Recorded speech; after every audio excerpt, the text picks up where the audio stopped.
Now, as I like to do with a lot of my videos, I'm going to be basically showing the basics, and I'm going to be doing a reach example at the end, which if you don't get it immediately, that is fine, right?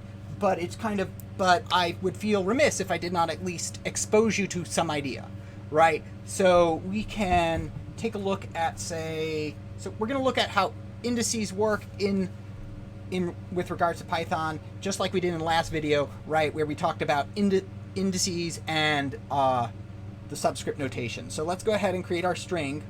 Word is equal to Python.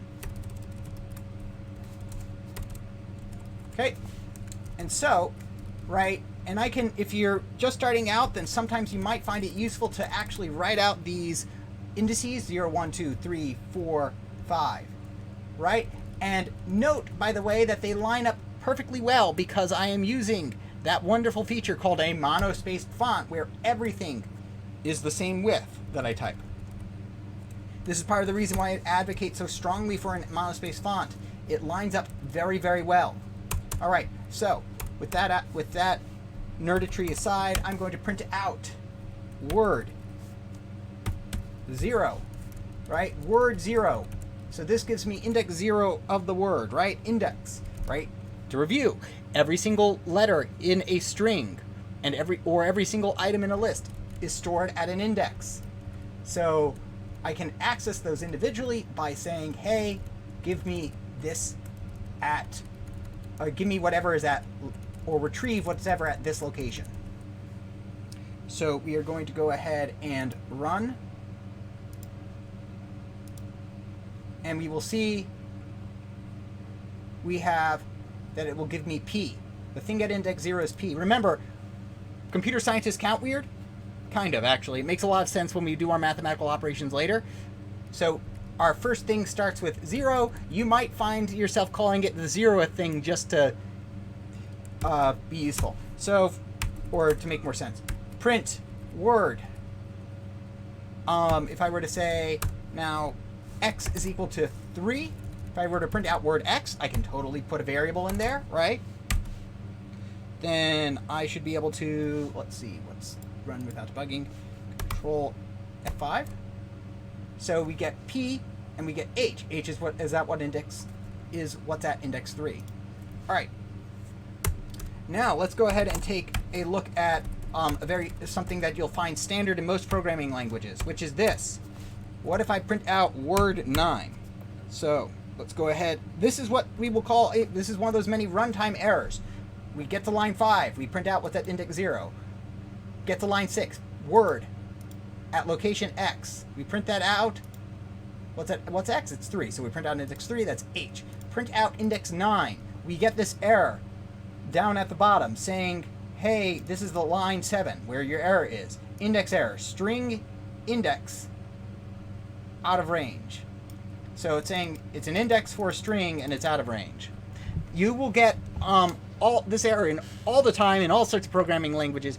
In Java, it is array out of bounds exception. In other languages, it might be a seg fault. It is a normal thing that happens to accidentally go out of bounds. And this is just, I mean, there's nothing else behind there. Now, the same thing were to happen. Now, if I were to do this in other programming languages, this would be out of bounds, -1. But Python does actually something very special, and I feel I need to bring it up here because we do have people who have programmed in other programming languages. So if you put -1 here, this is a really cool feature of Python, and you should not be afraid to use it.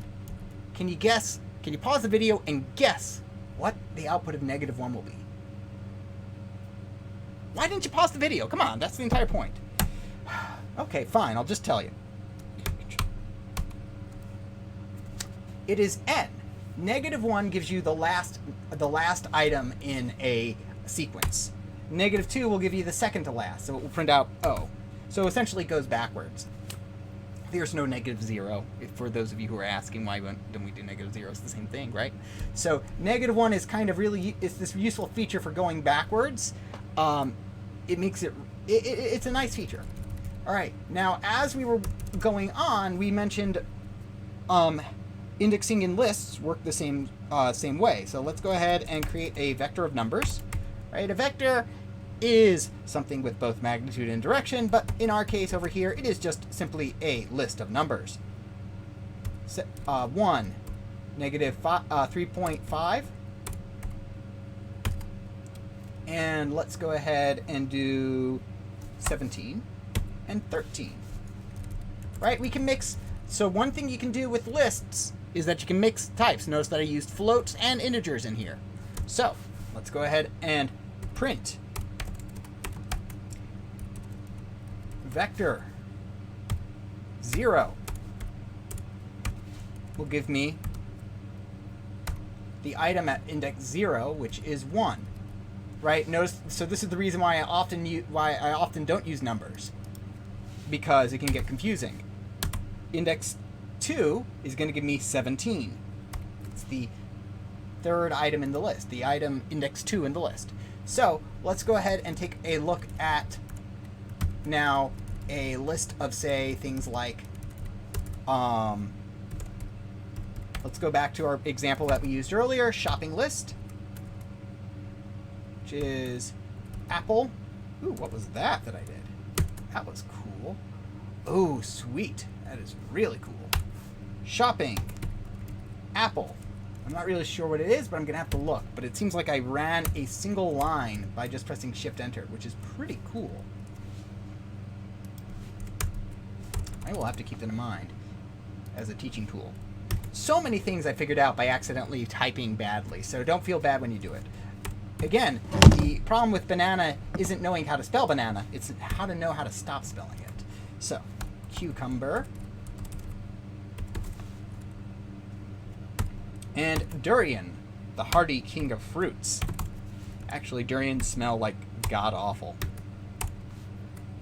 Okay, so shopping. Right. So, now we can take a look and we can get, this is our shopping list. So shopping index 1 should give us banana. Right? If I just do this Control-Enter thing, I bet it's going to... Shift-Enter. Index shopping 1. Oh, right, because shopping wasn't... It only ran that line. It didn't write the line to define it. It's pretty cool. So run it, and run this line, we get banana. It's pretty awesome. I feel really... What if I do this? Oh, wow. Okay. Yeah. So much of programming is doing that, by the way. Finding a really cool feature and just kind of just testing it and tweaking it and seeing how you can use it. So we see that, we can use that. Notice that basically that shopping 1 didn't give me P, right? It's because each of the items is stored at an index. This is why I'm doing this example. Apple is index 0. Banana is index 1. Cucumber, the entire word, is index 2. Now, we can retrieve anything we want using subscript notation perfectly well. We can say fruit is equal to shopping 1 print fruit. Okay.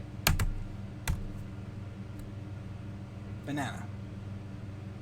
So that's useful to know. You can retrieve items out of this. Now, the permanence of this is something that I definitely want to discuss in a separate video, because we did mention earlier that there's a certain feature called immutability for some things. So it's really cool that we can do that, though. Stop recording for this.